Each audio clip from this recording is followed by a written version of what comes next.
Thank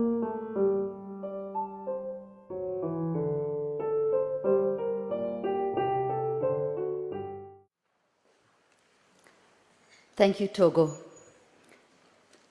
Given the list of dignitaries and the fact that I only have 10 minutes, may I take advantage of the introductions already done and simply say, good evening, ladies and gentlemen, all protocol observed.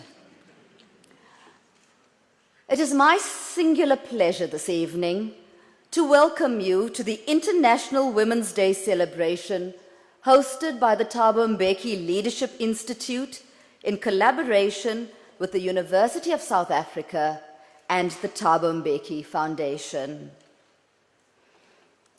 I must admit that when I first looked at the invitation celebrating International Women's Day, my first question was, why? Are we celebrating the future? The present? Or is it history? As we all know, International Women's Day was formally launched on the 8th of March, 1911 in Copenhagen. But in fact, the first International Women's Day was actually held in New York 2 years before, organized by the Socialist Party of America in remembrance of the strike organized by the International Ladies Garment Workers Union the year before. The critical focus in 1911 was to highlight discrimination against women and to raise the challenge to bring an end to unequal treatment. Now, 104 years later, do we really still need the reminder? Do we still need the ongoing discussions? Unfortunately, the answer is yes. Most certainly, we do. A point much missed whilst the achievements towards change are being celebrated is that notwithstanding the journey that we have traveled in the last century, women still experience higher unemployment and a lower participation rate in the economy than men. Many women, even in the most developed areas of the world, still don't have equal pay.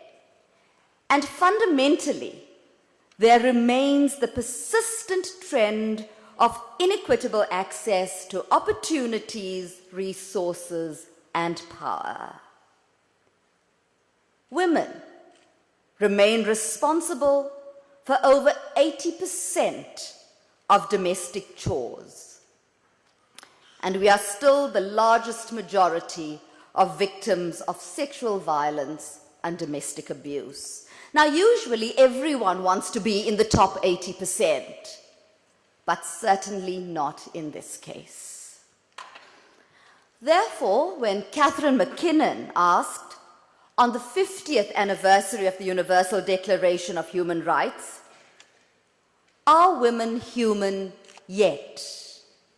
Because if they are, would they still be violated and abused, sold into slavery, and bartered as commodities, degraded and denigrated, and have to fight for what must be the most fundamental of human rights, the right to equality and dignity?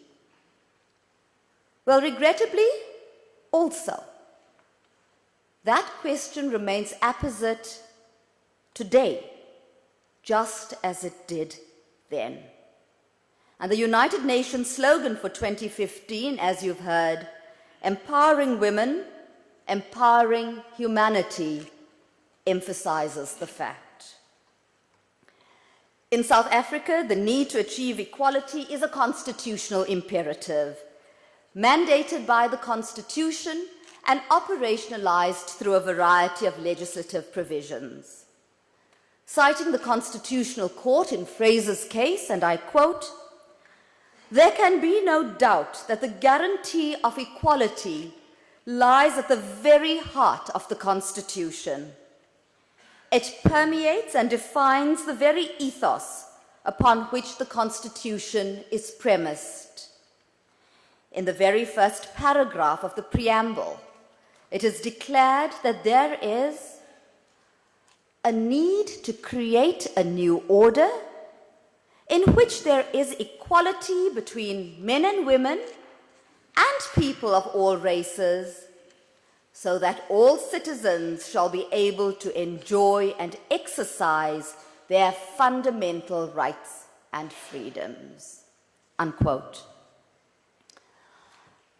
And ladies and gentlemen, whilst there is absolutely no denying that tremendous strides have been made in achieving this constitutional imperative over the last 2 decades of our democratic era, we must also acknowledge that there's still a long road to be traveled, both in South Africa and across the globe, to move these paper rights into real rights that are integrated, that are innate, and that are a natural reality of how we think and how we act.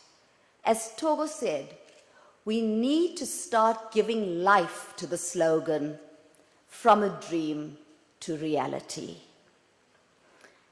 However, I do want to remind us all that it is with every step, both big and small, that we get a little closer to reaching and achieving our ideal. There is an ancient Sanskrit proverb which advises, "We have not inherited the earth, we are merely borrowing it from our children." It is therefore our challenge as the current generation to celebrate all that has been achieved, but also to vigorously pursue the campaign for change. We therefore continue to strive for equality for the benefit of our children and for all future generations as well. The change and equality agenda belongs to no single feminist or organization, or for that matter, to women alone. Rather, it resides with the collective efforts and will of all who care about and who value humanity. There will be many moments of despair, but I will always remember what Maya Angelou said. You may encounter defeats, but you must not be defeated. In fact, it may be necessary to encounter defeats so that you can know who you are, what you can rise from, and how you can still come out of it. And very importantly, very, very importantly, don't become diverted by or fall prey to the unfortunate stereotypes that are often applied to women. And allow me to quickly share a story with you that a colleague told me recently. A man was driving home at 2 o'clock in the morning, and he was stopped by the police because they suspected him of being under the influence of alcohol. "Where are you off to?" asked the police officer. "A lecture," replied the drunk driver, "on drugs and alcohol abuse." "At 11 o'clock?" asked the policeman incredulously. "Where exactly?"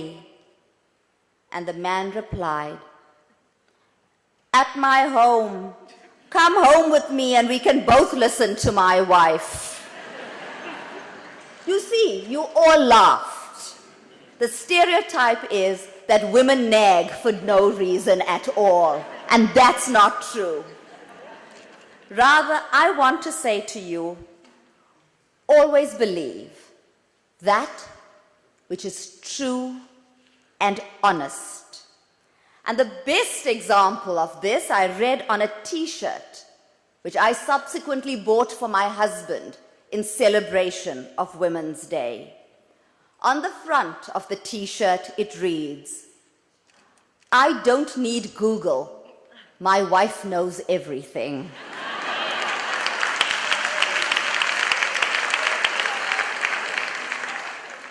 Ladies and gentlemen, welcome. Welcome once again. And I truly hope that you will be stimulated by the discussions and the intellectual sharing that lies ahead. Please enjoy the rest of the evening with us. I thank you.